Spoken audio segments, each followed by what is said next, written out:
Hello दोस्तों, welcome to my channel power tech help. आज के इस वीडियो में मैं आप लोग को बताने वाला हूं डेक्सोरेंज सिरप के बारे में कि सिरप का यूज क्या होता है, इसका डोज क्या होता है और इसके साइड इफ़ेक्ट के बारे में जानेंगे। सबसे पहले मैं आप लोग को बता दूं कि शरीर के अंदर किसी भी प्रकार की कमजोरी को ठीक करने के लिए इस डेक्सोरेंज सिरप का यूज किया जाता है और इसके कौन कौन से प्रिकॉशंस होते हैं उसके बारे में जानेंगे। तो चलिए दोस्तों, स्टार्ट करते हैं आज का ये वीडियो।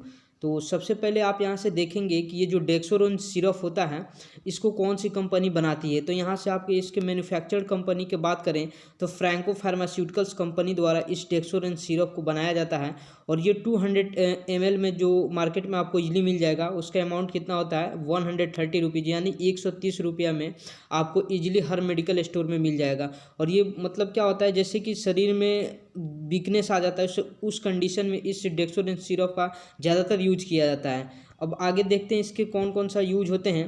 तो कंपोजिशन के पहले बात कर दूं तो आप यहाँ पे देखेंगे कंपोजिशन में क्या होता है कि ये इसके अंदर कौन कौन से साल्ट पाए जाते हैं। तो सबसे पहले आप यहाँ पे देखेंगे फेरिक अमोनियम सिट्रेट जो कि इसके अंदर प्रेजेंट होता है 160 mg में। और ये यहाँ नेक्स्ट आप देखेंगे साइनोकोबलामिन होता है जिसे विटामिन B12 भी कहते हैं, वो प्रेजेंट होता है 7.5 mcg। और ये फोलिक एसिड इसमें प्रेजेंट होता है 0.5 mg से लेकर 15 ml तक। ये जो मतलब इसके अंदर क्या होता है प्रेजेंट होता है, अवेलेबल होता है। तो ये थे इसके कंपोजिशन जिससे ये क्या होता है मिलकर बना हुआ होता है। और ये आप यहाँ पे इमेज देख सकते हैं ये डेक्सोरेंज सिरप का। अब इसके यूज की बात करूँ तो आप यहाँ पे देखेंगे क्या होता है शरीर के सभी कमजोरी को ठीक करने में, यानी आपके बॉडी के अंदर अगर किसी भी टाइप का वीकनेस हो, कमजोरी हो गया हो, तो उस कंडीशन में आप इस सिरप का यूज कर सकते हैं। फिर एनीमिया की कमी हो जाती है। एनीमिया की कमी का कहने का मतलब क्या होता है कि जैसे RBC होता है, रेड ब्लड सेल होता है, यानी लाल रक्त कोशिका बोलते हैं, उसकी कमी हो जाती है, यानी लाल रक्त की कमी हो जाती है। तो उस कंडीशन में आपको इस सिरप का यूज करना चाहिए। फिर आप यहाँ देखेंगे आयरन की कमी, जैसे विटामिन B12 हो गया, फोलिक एसिड, ये सब के क्या होता है बॉडी के अंदर अगर कमी होती है तो उस कंडीशन में आपको इसका यूज करना चाहिए। भूख कम लगे, यानी क्या होता है कि जैसे जब कमजोरी अंदर आती है बॉडी के अंदर बॉडी में होता है तो उस कंडीशन में भूख भी कम लगता है और खाना जल्दी डाइजेस्ट नहीं होता है।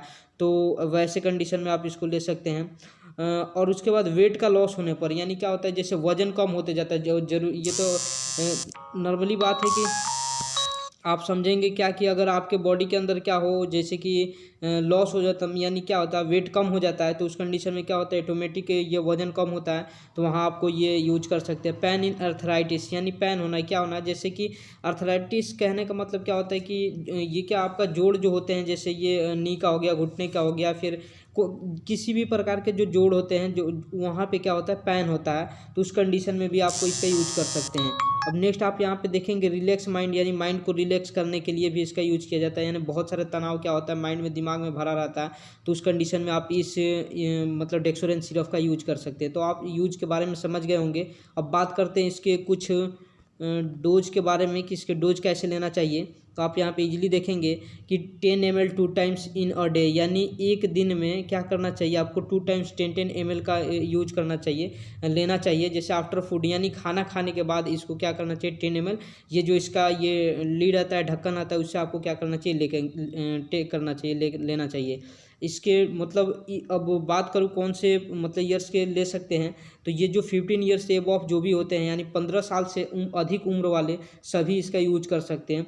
उसके कम वाले नहीं करते, क्योंकि उसमें क्या होता है बच्चों के लिए ये मतलब सही नहीं होता है, तो उसके लिए दूसरा मेडिसिन होता है जो मैं आपको नेक्स्ट वीडियो में बता दूंगा।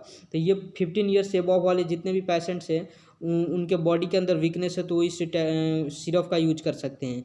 इसके बाद मैं नेक्स्ट बात करूँ इसके कुछ प्रिकॉशंस के, जो मैंने आपको पहले बताया। तो do not use in condition, यानी इन कंडीशन में इसको यूज नहीं करना चाहिए। जैसे अगर आप डायबिटीज़ के पेशेंट हो, यानी आपको डायबिटीज़ हुआ हो, शुगर का वो प्रॉब्लम हो, तो आपको इस मतलब सिरप का यूज नहीं करना चाहिए।